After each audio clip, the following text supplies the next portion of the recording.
Good morning everyone, welcome back to the channel, welcome to Simple Thinking, Simple Living. কেমন আছেন আপনারা? আশা করি সবাই খুব ভালো আছেন, সুস্থ আছেন। আজকের দিনটা অরিত্রর আর আমার জন্য খুব স্পেশাল একটা দিন। আজকে আমাদের 12th অ্যানিভার্সারি। প্রতিটা দিনের মতো আজকের দিনটাও হুশ করে কেটেই যাবে, কিন্তু যাই হোক স্পেশাল ভাবে মনে ধরে রাখার জন্য সারা বছর তো আমি অরিত্রর জন্য রান্না করি, তো প্রতি বছর এই দিনটা অরিত্র আমার জন্য রান্না করে।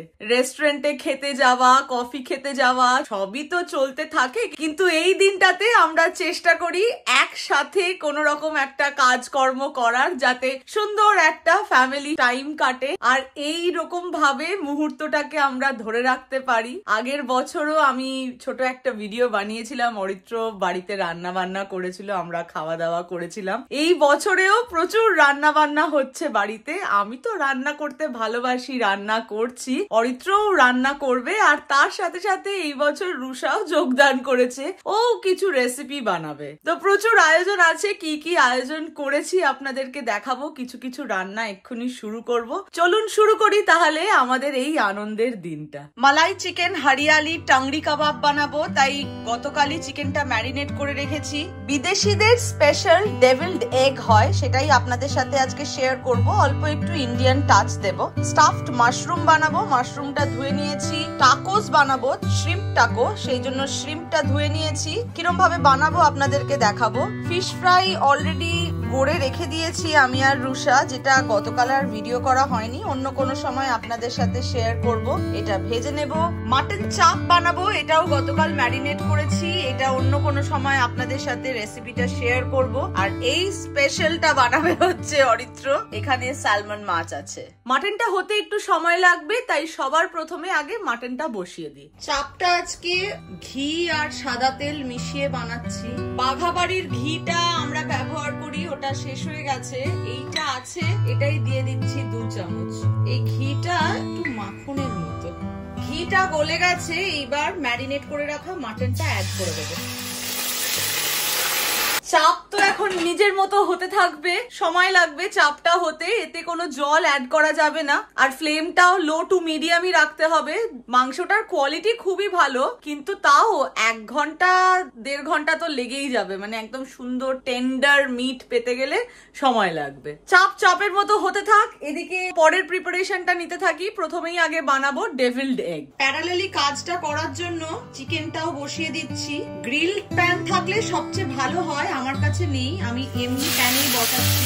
সাদা তেল নিয়ে নিয়েছি।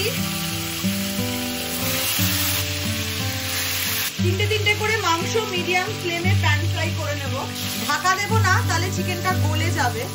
একদিকে চিকেন হচ্ছে, একদিকে মাটন হচ্ছে, আর এইদিকে ডিমগুলোকেও কেটে নিচ্ছি।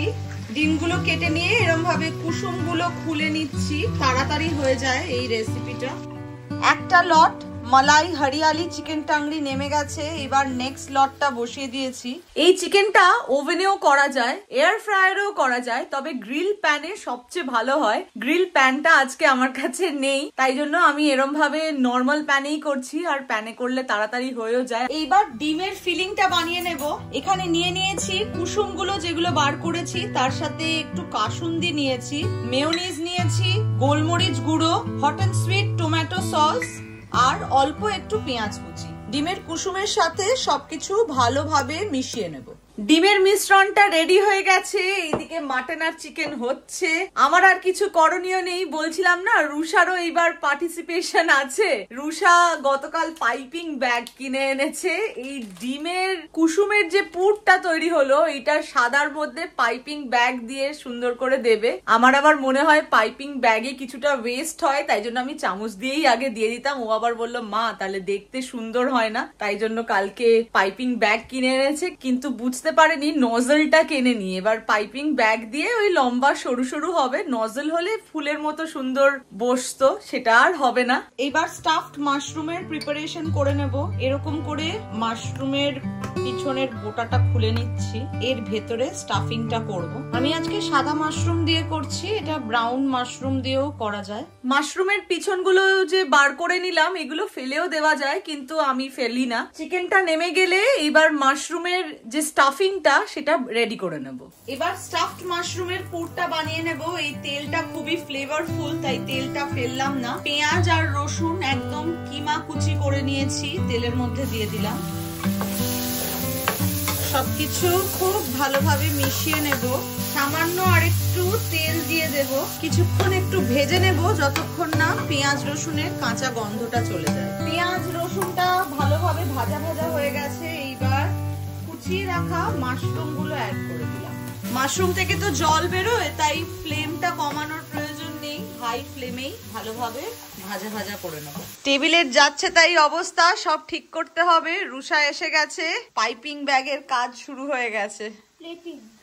প্লেটিং হবে। বাহ, ভালো হচ্ছে। নজল থাকলে আরো ভালো হতো, নেক্সট টাইম আমরা নজল আনবো, ঠিক আছে? এর মধ্যে মাটন চিকেন যা ইচ্ছা অ্যাড করা যাবে, তবে আজকে আমি দিচ্ছি বেটে রাখা চিংড়ি।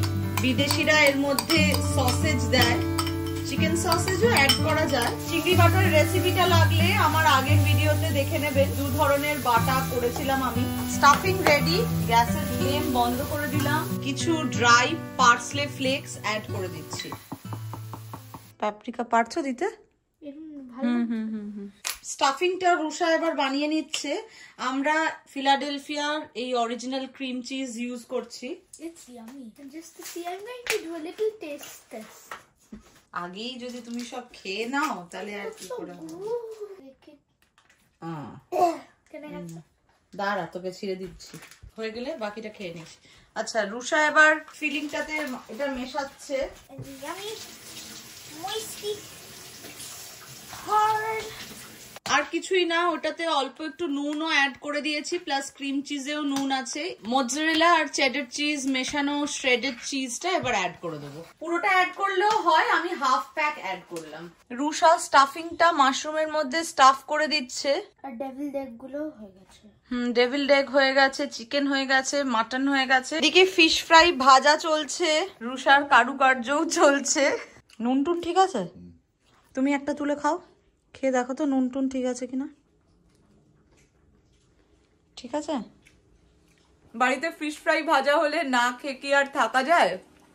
তিনজনেই মুখ চালাতে শুরু করে দিয়েছি আমরা। আহা, দারুন।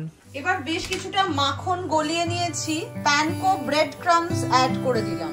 মাখনটার সাথে ব্রেড ক্রামটা ভালোভাবে মিশিয়ে দিচ্ছি। এবার শ্রিম্প টাকোর ফিলিংটা বানিয়ে নিচ্ছি। চিংড়ি মাছের মধ্যে নিয়ে নিয়েছি tandoori masala, onion powder, garlic powder, black pepper powder, আর তার সাথে লেবুর রস নিয়েছি। নুন অ্যাড করলাম না, নুন আছে তন্দুরি মশলায় অলরেডি। কিছুক্ষণ ম্যারিনেট করে রেখে দেবো, 10 মিনিট মতো।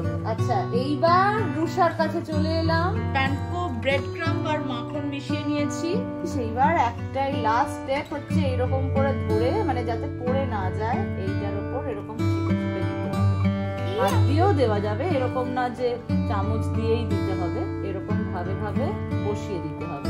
এবার শ্রিম্পটা বসিয়ে দেব। মাছের তেলেই হবে মাছ ভাজা। ফিশ ফ্রাই এর তেলটা উপর দিয়ে ছেঁকে নিয়ে নিচ্ছি। তেলের মধ্যে অ্যাড করে দিচ্ছি ম্যারিনেট করে রাখা চিংড়ি মাছটা। ওতে তো বেশিক্ষণ সময় লাগে না, খুব তাড়াতাড়ি কুক হয়ে যাবে। চিংড়ি মাছ থেকে এরকম জল বেরোচ্ছে, হাই ফ্লেমে চিংড়িটাকে ভালো করে শুকিয়ে নিতে হবে। এবার নেক্সট শেফ এসেছে মার্কেটে। আমিও কিন্তু একটা শেফ এর বাড়িতে। সবাই শেফ এই বাড়িতে। কি বলছিস? আমি বেটার শেফ। দেখা যাক, আমি করে দেবো। খুব হাত দিতে দেবে না। কি কি দিয়েছিস এখানে? 7 potatoes and some heavy cream, some salt, some garlic powder, and some butter. I'm using the masher to mix it up. Ready mash potato? Yep. বাহ, দারুণ হয়েছে। আচ্ছা, এটা একটু রিহিট করে নেওয়া যাবে না খাওয়ার সময়? স্যালমন মাছের সাথে বরবটি খায় না কেউ, বিনস খায়। বেক করব 375 এ। ওভেনটা প্রিহিট করতে বসিয়ে দিয়েছি। এদিকে ওভেনের ভেতর থেকে সব জিনিসপত্রগুলো বার করে নিয়েছি। একটা কেলেঙ্কারি হয়ে গেছে, অরিত্র জামা কাপড়টা ধুতে নিয়ে গেছিল, ধুতে তো দিয়ে এসছে, এবার যখন নিয়ে আসার সময় এসছে তখন চাবিটা লন্ড্রি ডোর সেখানে ঢুকে ঘোরাতে গিয়ে ভেঙে গেছে। এখন ওরা আবার দূরে আর একটা লন্ড্রি আছে যেখানে কার্ড রিচার্জ করা হয়, ওই দরজাটা খোলা থাকে, সেইখানে ড্রায়ারে দিতে গেছে। আমি এদিকে মাশরুমটা বসিয়ে দেব। ওভেনটা প্রিহিট করতে দিয়েছি 375 ডিগ্রিতে 20 থেকে 25 মিনিট বেক করে নেব। যেই খাবারগুলো রেডি সেইগুলো দেখাই। ফিশ ফ্রাই, টাংরি কাবাব, ডেভিলড এগ, লবঙ্গ লতিকা, মাটন চাপ জমে গেছে ঠান্ডায়, আবার গরম করতে হবে। অরিত্র আবার সার্ভ করার জন্য একটু বরবটি ভেজে রেখেছে। আমি তো জানি গ্রিন বিনস দিয়ে খায়, ও আবার স্পেশালি বরবটি দিয়েছে। রুষা বানিয়েছে গুয়াকামোলি, ম্যাশড পটেটো, আর এইখানে আমি টাকোর জন্য শ্রিম্পটা বানিয়ে নিয়েছি। এত খাবার দাবার আমরা একা তো আর খাবো না, বন্ধুরা আসবে, একসাথেই সবাই মিলে খাওয়া দাওয়া করব। আজকে সন্ধ্যেটা বেশ হই হই করে কাটবে। 25 মিনিট হয়ে গেছে, মাশরুমটা রেডি। এইটা যেরকম গোল্ডেন হয়েছে, এইটাও আরেকটুক্ষণ দেব, তাহলে একটু গোল্ডেন হয়ে যাবে। এবার স্যামন মাছটা দিয়ে দেব। প্রথমে একটু ঢেকে দিচ্ছি। 14 মিনিটের জন্য স্যামন মাছটা দিয়ে দিলাম। এদিকে মাশরুমটাও বসানো আছে। 2-3 মিনিট পরে যেই একটু ওপরটা গোল্ডেন ব্রাউন হয়ে যাবে বার করে নেব মাশরুমটা। নে মাশরুমটা খেয়ে বল কেমন হয়েছে। আমাদের স্টাফড মাশরুম রেডি, শুধু প্লেটটা চেঞ্জ করতে হবে। বেক সামানও রেডি, এইটারও প্লেটিংটা আলাদা করব আমরা।